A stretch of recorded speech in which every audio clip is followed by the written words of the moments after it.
Assalamualaikum warahmatullahi wabarakatuh. Waalaikumsalam. Salam sejahtera untuk kita semua. Yang saya hormati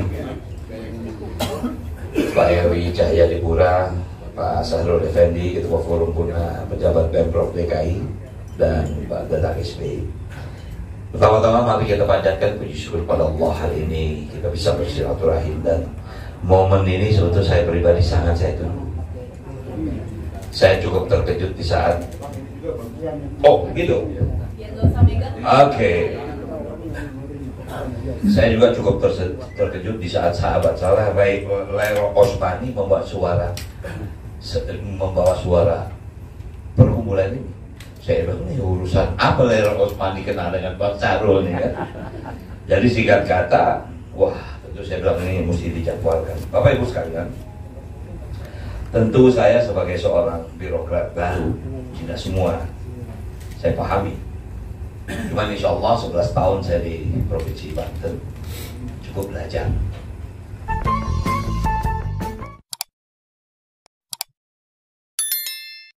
Apa itu ilmu pemerintahan?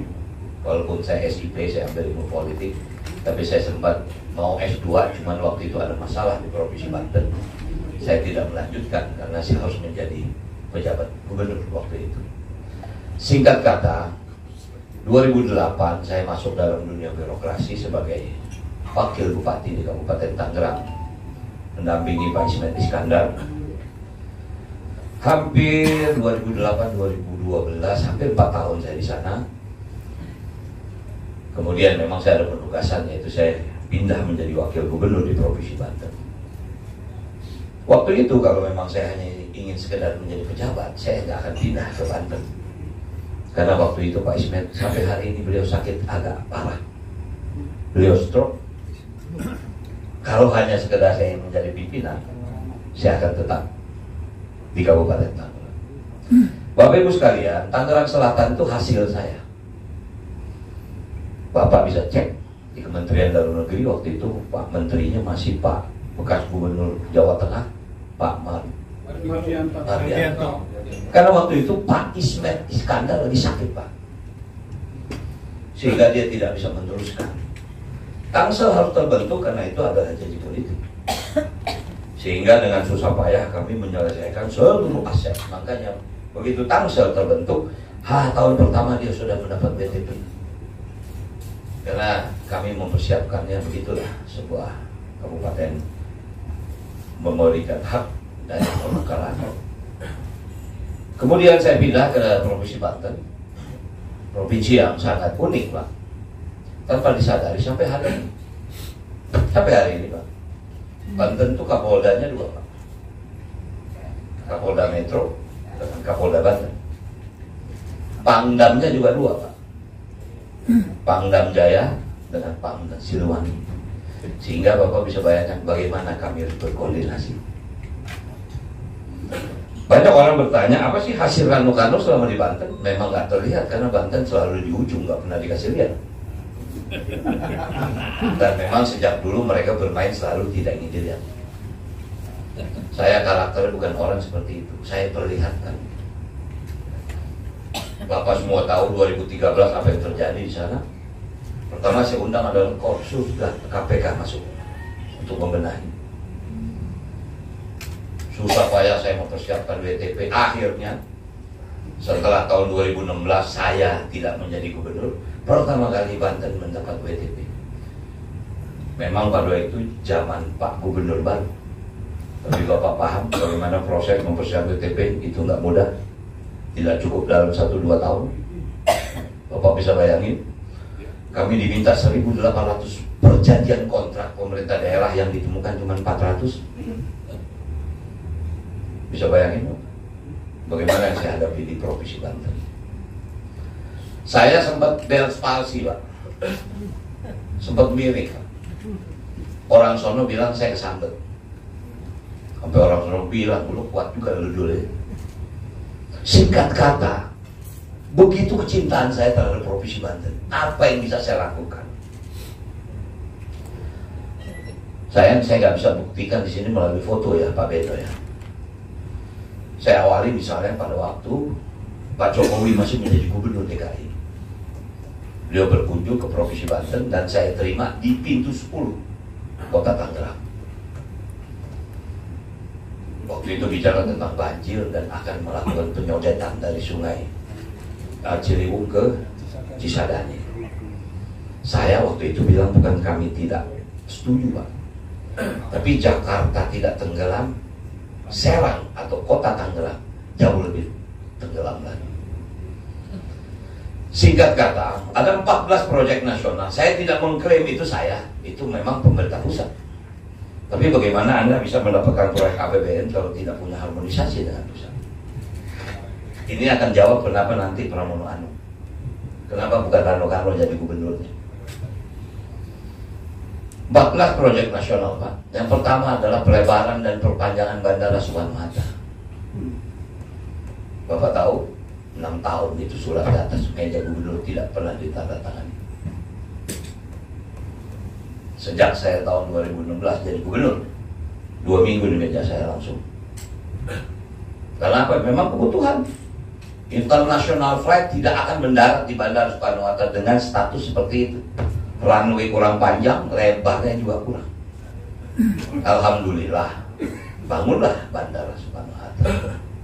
Memang itu bukan proyek APBD, itu APBN. Tapi kalau kita nggak penlok, Anda lebih paham tentang penlok daripada saya. Bagaimana seorang gubernur tidak menandatangani penlok, pusat pun tidak bisa melakukan apa-apa. Karena 60 juta Pak Bandara Soekarno-Hatta yang mendarat setiap tahun itu. Bapak percaya, selama provinsi bangun, Provinsi Banten terbangun dari tanggal 4 Oktober 2000 sampai kemarin sebelum saya, Provinsi Banten tidak dapat apa-apa dari pajak bandara, Pak. Yang dapat cuma Kota Tangerang dengan Kabupaten Tangerang hanya 85 miliar. Tiap tahun wali kota dengan bupati berantem beributin itu aja antara Wahidin dengan Pak Ismail. Nah, jadi artinya setelah bandara itu saya masih ingat, Pak. Saya masih ingat. Tanggal 15 Februari tahun 2015 apabila mendarat bandara pesawat domestik Pak, di Bandara Soekarno-Hatta harus disebutkan selamat datang di Bandara Soekarno-Hatta di Tangerang, Banten. Sebelumnya, Pak, selamat datang di Bandara Soekarno di Jakarta. Itu nyata. Saya tidak mengklaim karena saya, tapi waktu itu saya bicara dengan Jokowi, Presiden waktu itu beliau, Pak, tidak semeter pun tanah Jakarta di sini. Dulu tertulis Cengkareng, ini mati. Dulu tertulis Cengkareng, makanya CKD. Loh, kenapa jadi Soekarno-Hatta? Kurang panjang, Pak. Mundur, langsung Tanjung Burung segala macam wilayah kabupaten. Sementara CKD sudah terdaftar di internasional, nggak bisa di rumah. Makanya terus sampai hari ini tertulis Cengkareng, sementara tidak semeter pun tanah Cengkareng ada di sini. Saya orang Jakarta, tapi saya memperjuangkan Provinsi Banten. Sebelum saya resign, saya ketemu dengan Menteri Keuangan. Saya minta, Bu, Ibu Sri Mulyani masih ada, silakan Anda bicara. Saya bilang, Bu, selama bertahun-tahun pemerintah Provinsi Banten ini tidak dapat apa-apa dari bandara. Kami ini cuma dapat abu dan jalan rusak saja. Jadi jangan kaget kalau Bapak ke Banten jalanan rusak dan abu. Kenyataannya, Pak, kalau sekarang APBD DKI mungkin 86 triliun, Banten baru 17-18 triliun.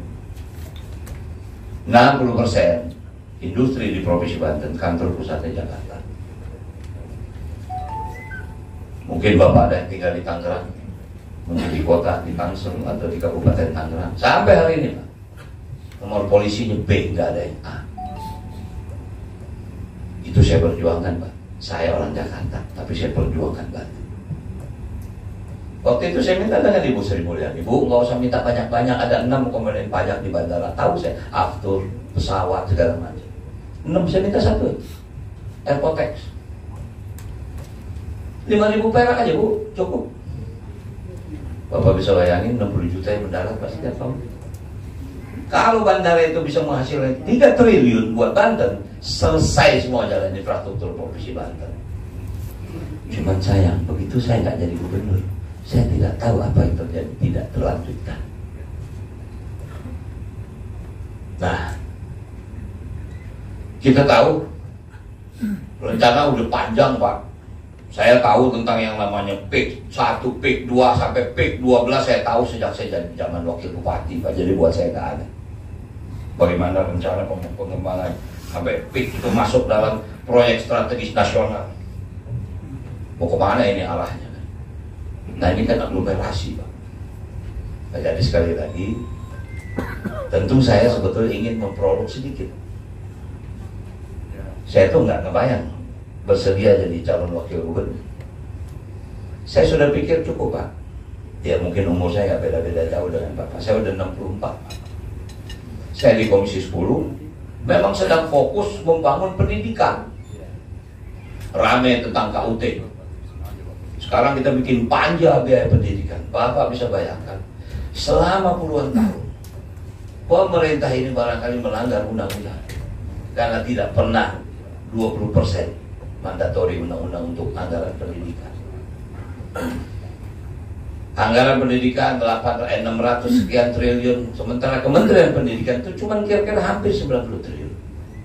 Yang lain ada di lembaga dan kementerian lain, termasuk Kementerian Agama, termasuk Kementerian Dalam Negeri, termasuk di kepolisian, termasuk di keuangan. Singkat kata, itu yang sedang kita kerjakan. Dilalah, Pak. Saya memang baru diangkat menjadi salah satu ketua DPP PDI Perjuangan. Saya dulu di Sekretaris Badan Kebudayaan Nasional, diangkat menjadi ketua DPP.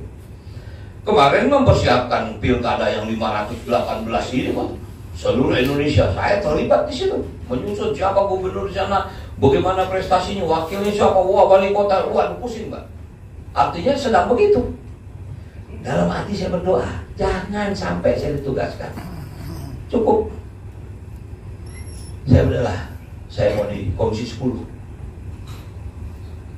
Nah, begitu 2 minggu sebelum saya dipanggil Ibu Mega, terdengar di kuping saya lagi, Dul, ini kayaknya siapapun gubernurnya, wakil gubernurnya lu deh. Duh, gue bilang kayak teh botol aja nih. Makan siapa minumnya teh.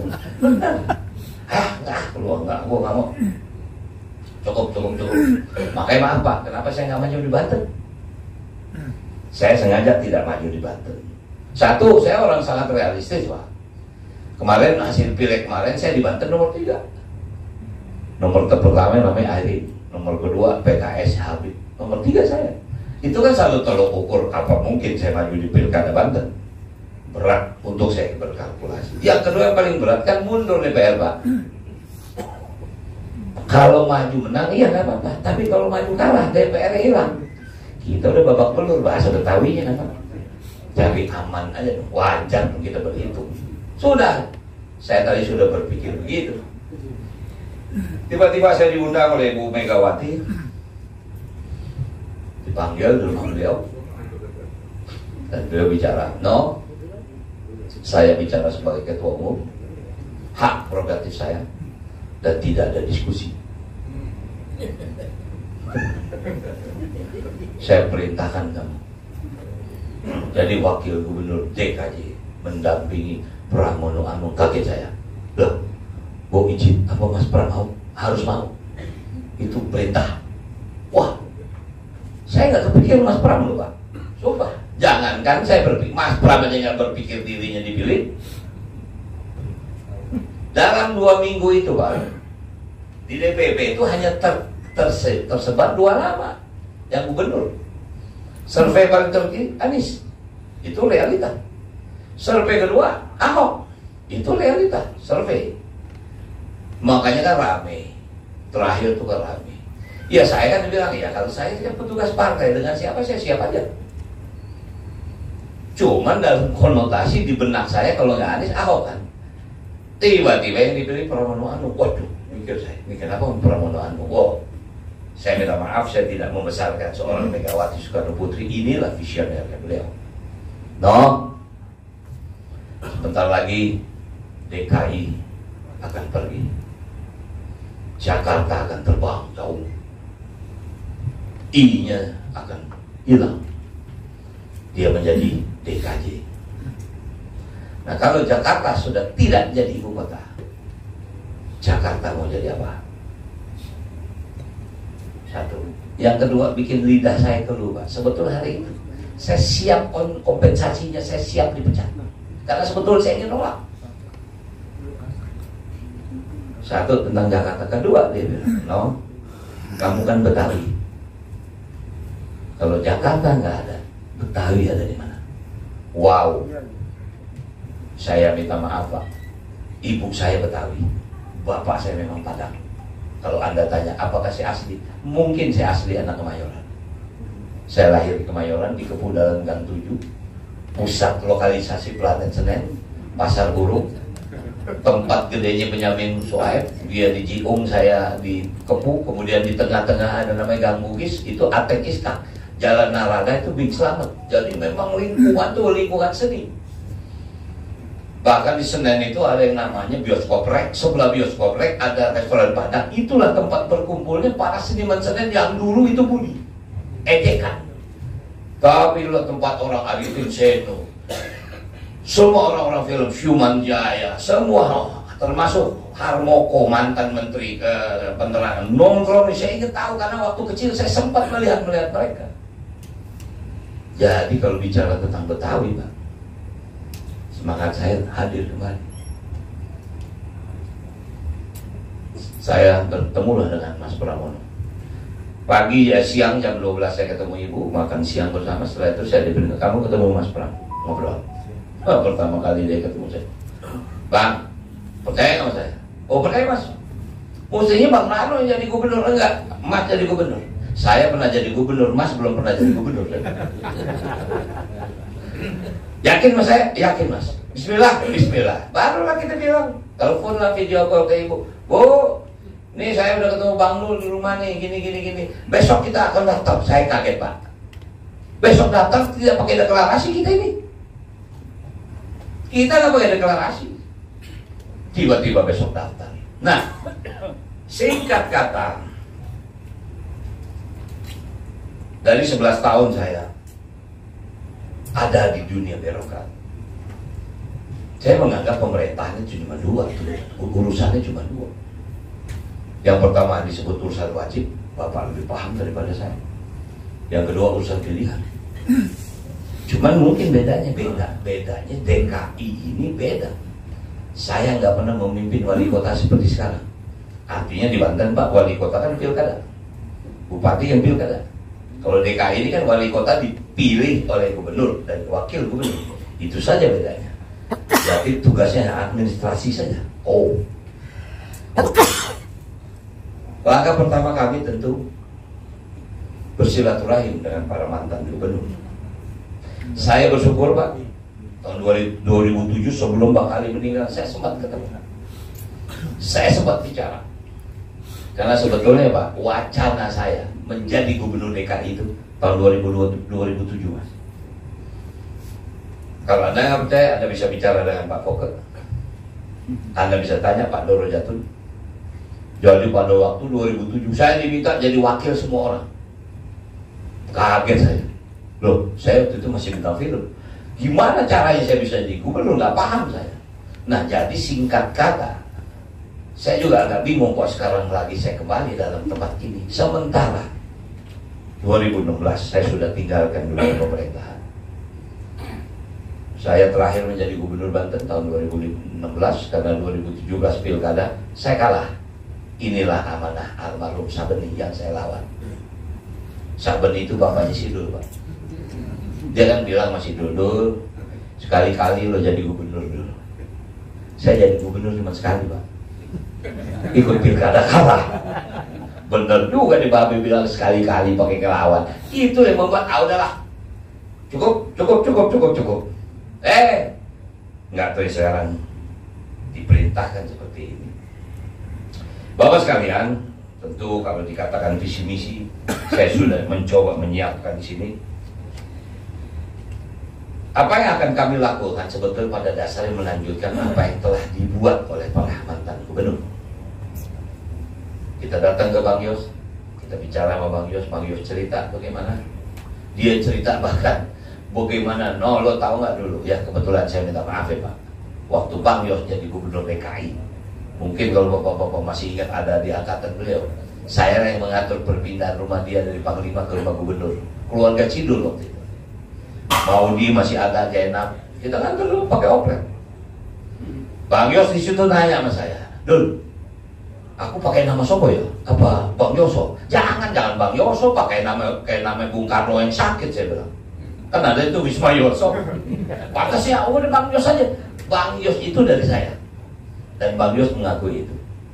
Saya masih ingat waktu itu perpindahan ya, kita bikin tradisi lah, oplet ya, Bang Yos dia sama keluarga diantar dengan oplet, diiringin, udah segala macam. Padahal rumahnya udah kan dari Tengku Umar sampai ke Sonopati, itu apa namanya, yang rumah Surapati itu kan dekat, paling-paling ya cuman nggak sampai 1 kilo lah. Singkat kata seperti itu. Saya cukup dekat dengan beliau. Kemudian sama Bang Foke ya, saya minta maaf, saya juga tahu. Itulah sebetulnya pertama kali pada tahun 2007 itu, sebelum Pak Supriyadi, wakil gubernur siapa waktu itu? Pak Supriyanto. Itu sebetulnya saya yang diminta Pak. Itulah pertama kali saya ketemu dengan Ibu Megawati Soekarno Putri. Saya diajak oleh Bang Foke ke rumah Ibu Mega. Di situ saya baru ketemu. Saya kenal Bu Mega. Saya tahu Bu Mega, tapi saya nggak kenal. Ya di situ waktu itu Bu Mega bilang, Mas Rano, kami minta maaf, partai belum bisa mendukung karena DKI pada waktu itu masih memerlukan militer. Saya bilang nggak apa-apa Bu, saya bisa ketemu Ibu aja udah luar biasa bagi saya. Itu penghormatan. Udah, singkat kata 2007 saya nggak masuk dalam dunia birokrasi. Di 2008 saya menjadi wakil bupati di Kabupaten Tangerang. 2012 saya pindah ke Provinsi Banten. 2015 sampai 2016 saya jadi gubernur cuma 1 tahun Pak. 2012 saya jadi wakil gubernur, 2013 ada permasalahan, 1,5 tahun saya jadi PJ. Kemudian 1 tahun saya menjadi gubernur Banten. Setelah itu 2017 saya tidak mengingatkan kalah, saya terus kembali ke dunia yang di DPR. Jujur artinya sekarang ini saya sedang belajar tentang SKPD lagi. Saya baca semua APBD DKI. Kebetulan saya punya teman-teman dulu di BPKP, tolong pelajari ini APBD. Saya dulu belajar Pak. Faisal Basri almarhum itu salah satu mentor saya. Waktu saya jadi wakil bupati Pak, saya belajar dengan orang-orang ini. Andrinov Caniago, saya belajar tentang kebijakan publik apa sih Bang? Seminggu 3 kali saya undang dari rumah, dia kasih materi. Artinya, ya saya ingin tahu apa sebetulnya. Nah singkat kata Bapak Ibu sekalian, setelah kita ketemu dengan semua mantan gubernur dari mulai Bang Yos, kemudian kita ketemu Bang Foke, kemudian insya Allah kita akan minta waktu ketemu dengan Pak Jokowi, tapi mungkin setelah beliau udah jadi presiden, biar bagaimana beliau juga pernah menjadi gubernur. Kemudian kalau Pak Ahok kita kebetulan satu rumah, sama Bang Anies saya cukup kenal dengan beliau. Walaupun tidak terlalu dekat, tapi saya paham karena rumahnya nggak jauh Pak. Saya di Lebak Bulus, dia di Lebak Bulus, saya di Cinere, jadi nggak jauh lah. Dan kemarin juga sempat ketemu dengan beliau. Artinya kita akan lanjutkan apa yang memang telah mereka lakukan, karena kita lihat belum selesai. Banyak tugas-tugas yang sudah dilakukan tapi tidak dilanjutkan di masa yang lain dengan simpul-simpul. Maka itu Mas Pramono bilang, Bang, kita akan lanjutkan apa yang telah mereka kerjakan. Apa tidak ada yang baru? Pasti ada yang baru. Dunia digital itu dunia baru, nggak mungkin kita tinggalkan. Nah jadi artinya Bapak Ibu sekalian,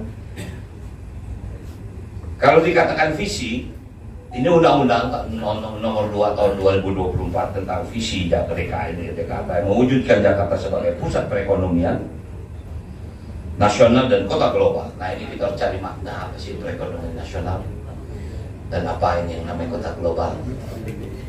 Menarik bagi saya untuk mempelajari ini dan berdaya saing untuk meningkatkan kesejahteraan masyarakat yang berkeadilan, berkelanjutan. Inti utamanya kan untuk itu. Tidak ada gunanya kita menjadi sebuah pusat ekonomi nasional dan kota global kalau tidak punya daya saing dan meningkatkan. Karena di saat DKJ akan pindah dan di DKI akan pindah, DKJ akan berdiri, pasti akan terjadi penurunan secara ekonomi.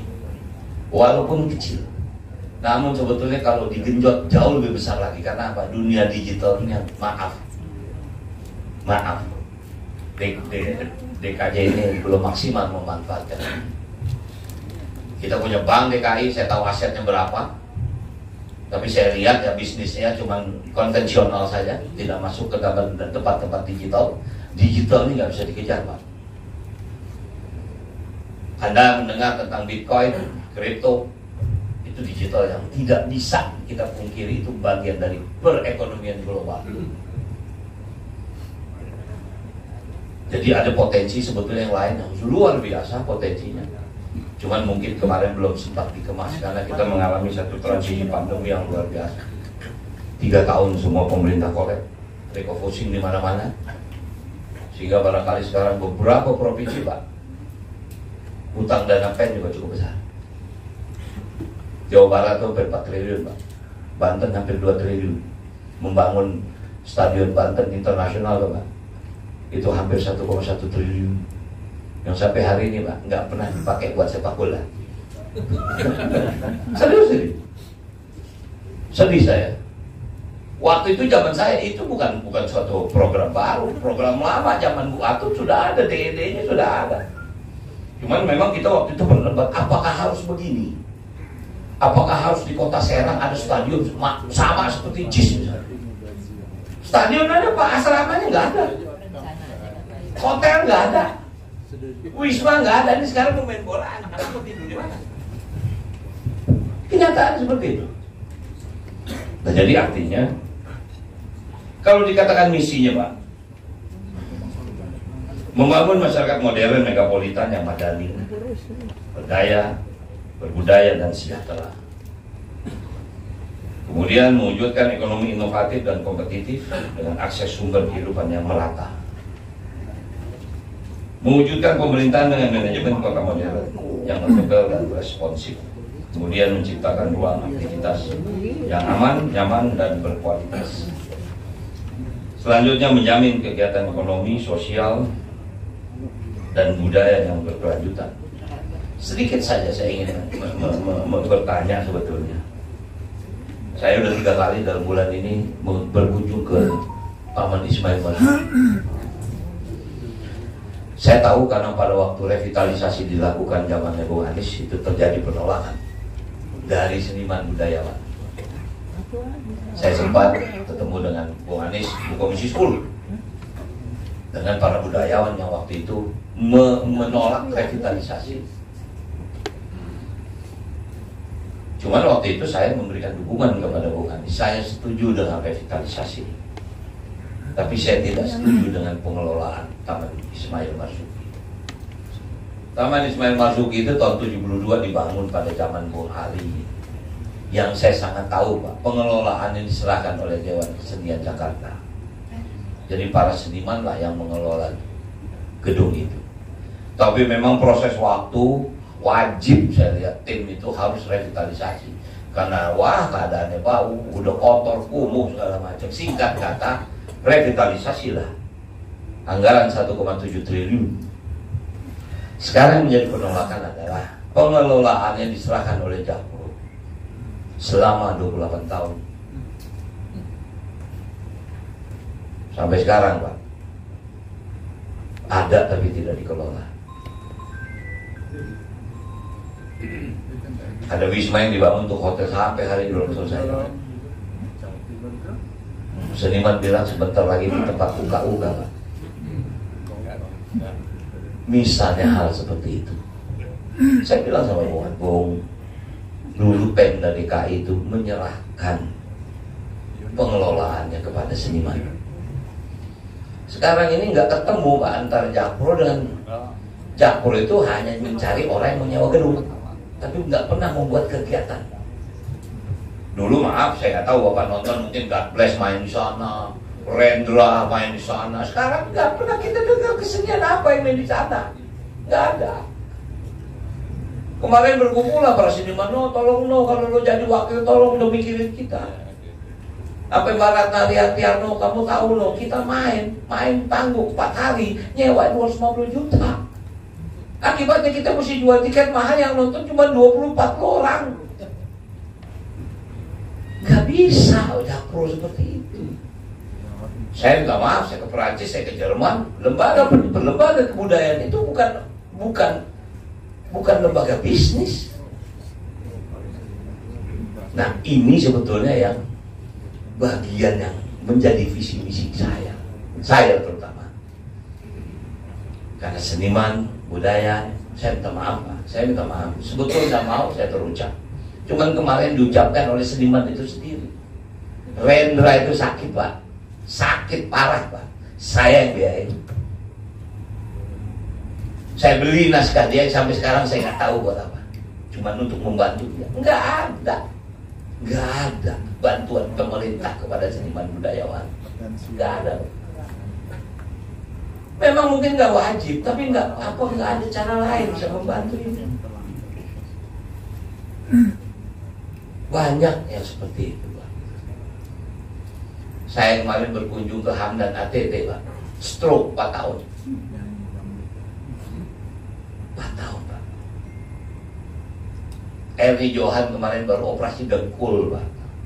Saya nggak mau nyebut berapa yang kita bantu, tidak. Artinya organisasi kebudayaan juga di Jakarta ini ada, tapi nggak ada kegiatannya Pak.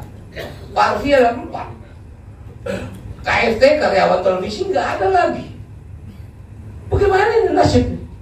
Mana ada seniman kenal BPJS, nggak paham dia BPJS. Tapi satu saat akan mengalami hal seperti itu. Remi Silado meninggal Pak, nggak bisa beli popok. Bayangin, apa ini kota yang mau dijadikan kota berkebudayaan? Nah, saya agak emosional tentang itu. Maka saya bilang sama Mas Pram, Mas, kalau kita memang dipercaya, saya ingin kembali membangun balai rakyat. Pasti Bapak pada zaman itu. Pada zaman itulah zaman balai rakyat dibangun di setiap kelurahan atau kecamatan di Jakarta ini. Banyak fungsi balai rakyat bagi saya Pak. Tempat anak-anak kita berkumpul, berkreasi, olahraga. PKK di sana, kepemudaan bisa berlaku. Kebetulan saya tinggal di Tebet Pak. Saya tinggal di Tebet Utara. Rumah saya sebelahnya balai rakyat waktu itu Pak. Sekarang balai rakyat udah rubuh. Itulah yang membuat maaf anak-anak kita begalnya, goloknya lebih panjang daripada gaya-gala. Maaf geng motor, maaf narkoba, maaf teroris. Itu mungkin karena nggak punya tempat berekspresi. Akhirnya mereka jalan ke pinggir jalan, mendapat eksistensi dari orang yang mau video, berantemlah tawuran. Nangis kita 7 orang anak SMA, nggak tahu dari mana tiba-tiba ketemu di Kali Bekasi. Itu bagian visi misi kami juga Pak, mengembalikan itu. Dan kebetulan mungkin DKI ini sudah tidak menjadi ibu kota, dia menjadi DKJ. Jadi tentu saja pemerintah DKJ wajib hukumnya meningkatkan kebudayaan di wilayah itu. Dulu ada perda karena ibu kota nggak boleh. Itu juga bagian dari visi misi kami. Mas Pram bilang kita akan tingkatkan insentif untuk RT RW. RT sekarang 2 juta akan ditingkatkan menjadi 4 juta.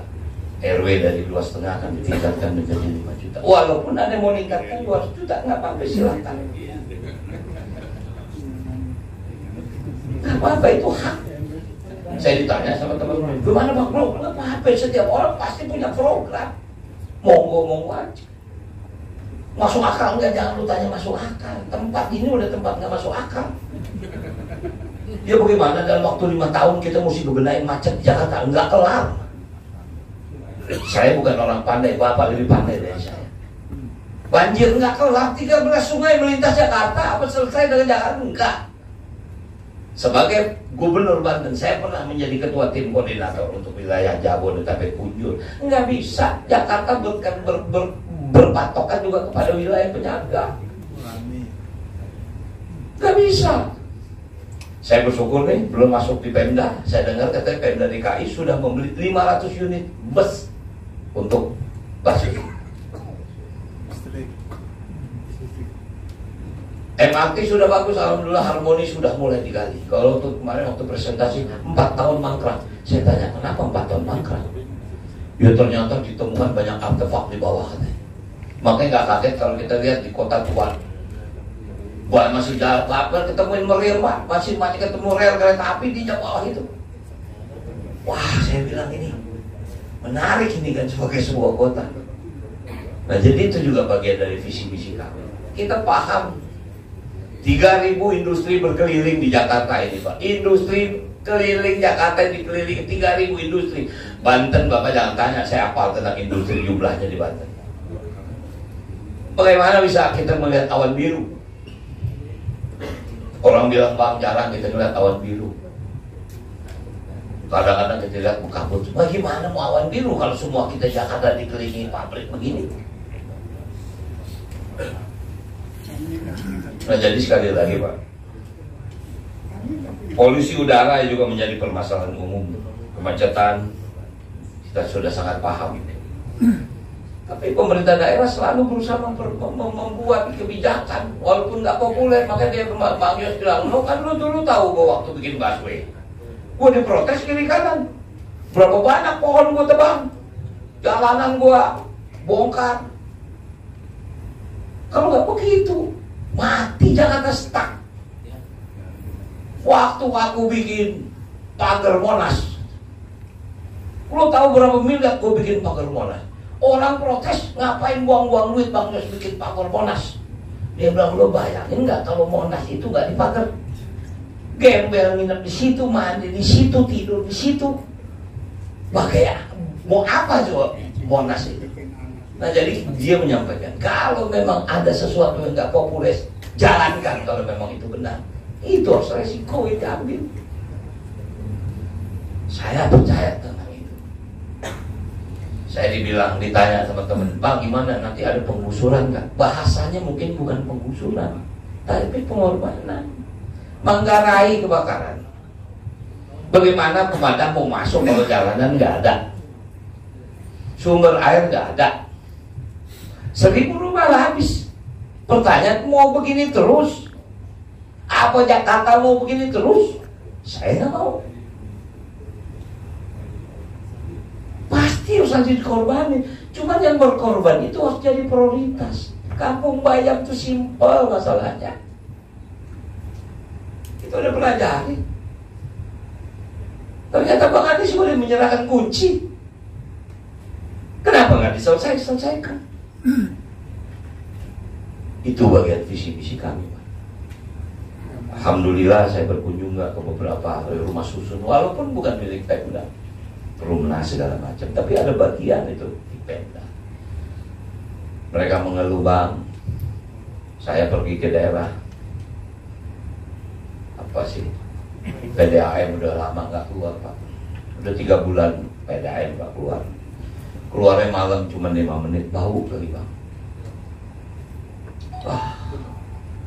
Kemudian ya ibu-ibu yang pada kerja pada apa, jumantik, masa sih Bang gaji kita cuma 500.000, kita mesti ngitungin nyamuk, nggak manusiawi gitu loh. Minta maaf ya, mungkin berhitungnya barangkali harus ada kaliannya, tapi itu juga bagian yang kita pikirkan. PSU pada ngeluh, kemarin gue bisik, Bang, kita masa umur 58 pensiun, gue bilang di mana-mana orang kerja pasti ada batas waktu. Nggak mungkin dong kerja nggak ada batas waktu. Tapi gue kalau lu memang kerja, kita nggak perlu ijazah. Ngapain PSU kerja betulin buat bersihin ya pakai ijazah? Kecuali lu mau kerja di tempat yang memang perlu ijazah. Artinya itu bagian yang kita juga pikirkan. Nah, jadi singkat kata Bapak Ibu sekalian, iseng-iseng sebetulnya saya. Tapi bukan iseng-iseng, di sini ada. Ini sebetulnya polusi segala macam ini sudah ada di sini, Pak. Nah, cuman coba balik ke tempat tadi. Nah, tuh saya bercanda, Pak. Bercanda. Sebetulnya bahasa yang memang saya cari akronim supaya masyarakat paham. Program unggulan Mas Karyo. Kenapa orang tahu Mas Karyo? Orang tahu Mas Karyo siapa? Mas Karyo adalah masyarakat Jakarta yakin online. Program WiFi gratis bagi setiap RT. Nah, insya Allah Pak, kita akan membangun jaringan WiFi di setiap RT. Itu pasti akan menggunakan WiFi. Itu bisa dimanfaatkan kepada masyarakat. Nah itu kita sebut programnya namanya Mas Karyo, supaya masyarakat paham. Kemudian Sabeni, sekolah bebas pungutan, orang tua tak terbebani. Idealnya begitu. Kita namanya visi misi harus ideal loh. Kenyataan kita tinggal fight lagi kan. Kemudian lupa sarah. Ini kan si sarah jadi tak besar aja nih Pak. Ini supaya masyarakat paham Pak. Saya minta maaf mungkin Bapak Sindur si Rado bencana kan. Masuk. Ini masuk nih. Posana membangun pusat olahraga seni. Ini yang saya bilang Balai Rakyat.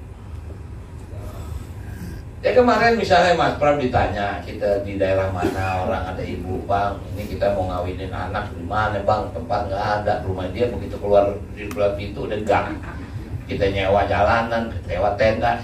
Nah, coba kalau ada Balai Rakyat kan bisa di situ lah sunatan, kawinan bisa di situ, anak-anak mau olahraga, anak-anak mau kesenian, berkebudayaan. Kemudian misalnya Atun, akselerasi tunjangan untuk ASN. Program khusus untuk ASN Jakarta makin giat banyak dapat reward. Ya kita bikin gimmick Pak, supaya apa ya? Masyarakat dekat sebetulnya. Tapi ini kan sebetulnya bahasanya memang bahasa program yang baku di kepemerintahan. Nah jadi sekali lagi Bapak Ibu sekalian, kalau saya membaca visi misi mungkin masih memerlukan waktu 2 tahun, 2 jam barangkali. Tapi insya Allah pada dasarnya saya minta maaf, bukan berarti saya pandai. Yang saya pahami bahwa kenapa Mas Pram diminta oleh Ibu menjadi calon gubernur. Beliau sendiri berkali-kali bilang beliau nggak mau sebetulnya. Cuma tiba-tiba karena ini menjadi perintah, saya berpikir kenapa Mas Pram? Wow, ternyata ini yang dibilang visioner. Tidak mungkin pemerintah daerah manapun tidak bisa melakukan harmonisasi dengan pusat. Disinilah fungsinya Mas Pramono Anung. Beliau seskap, beliau yang saya tahu dekat dengan Pak Jokowi, sebentar lagi akan selesai, dan beliau juga dekat dengan calon presiden terpilih atau presiden terpilih Pak Prabowo. Artinya Jakarta ini kalau nggak didesain sejak awal, walaupun undang-undang sudah ada dan mungkin mekanisme ibu kota di sana mungkin masih perlu 15 tahun lagi. Tapi fondasinya sudah harus ditanam dari sekarang. Jadi itulah pemahaman saya. Saya minta maaf, saya tidak menganggap Pramono Anung itu hebat. Tapi bagi saya Pramono Anung tentang Jakarta itu cetek begitu. Dia seskap Pak, yang saya pahami dia think tank presiden untuk nasional, dan dia mengurus aglomerasi tentang Jakarta. Dia tahu tentang Jakarta. Cuman sekarang dia begitu turun, dia semakin tahu tentang Jakarta. Wow. Ternyata begini, wow, ternyata begini. Makanya dia bilang sama saya, no, Dul, kalau kita jadi, gue di meja, lo yang eksekutor. Siap. Jadi mudah-mudahan bapak-bapak, saya ingin sekali. Saya wallahualam, saya nggak tahu apakah memang diberikan izin atau diberikan amanah kepada Allah. Kalaupun itu iya, saya memerlukan masukan dari bapak-bapak sekalian. Yang pasti, masa saya bisa berhasil di kampung lain? Saya 11 tahun di Banten, masa di kampung sendiri saya nggak bisa ngerapiin. Insya Allah mudah-mudahan bisa. Terima kasih. Assalamualaikum warahmatullahi wabarakatuh. Saya mungkin baca ininya, jalan-jalan ke Gondangdia, pakai baju Betawi dan juga kopiah. Mari bangun kota Jakarta yang menyalah dan kagak ribet. Terima kasih.